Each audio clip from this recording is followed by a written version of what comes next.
এখন মালদ্বীপ আবার পরে এখন আপনারা যদি মনে করুন যে মালদ্বীপ আইনে এয়ারপোর্টও নামাইছে, নামানির পরে দিয়ে আপনার দালালে যোগাযোগ করে মনে করেন যে কোনো একটা কোম্পানির মধ্যে দিছে, কিংবা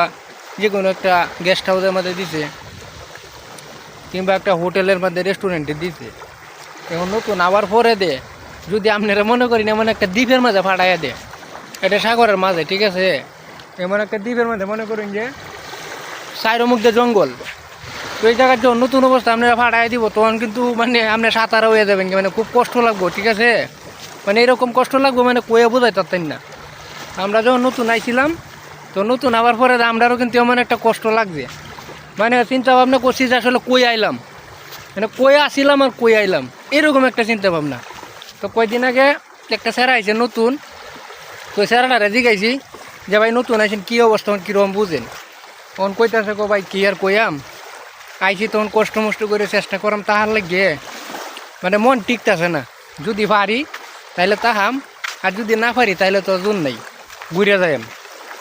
তো অনেক মানুষ মালদ্বীপ আয়া সুন্দর সুন্দর ভিউ দেখে আইয়ে আবার পরে যে যখন এই দ্বীপে টিপের মধ্যে পরে কষ্টের মধ্যে পড়ে জায়গা, তখন কিন্তু পরে আর টিকতে পারে না বাড়ির জায়গা, ঠিক আছে।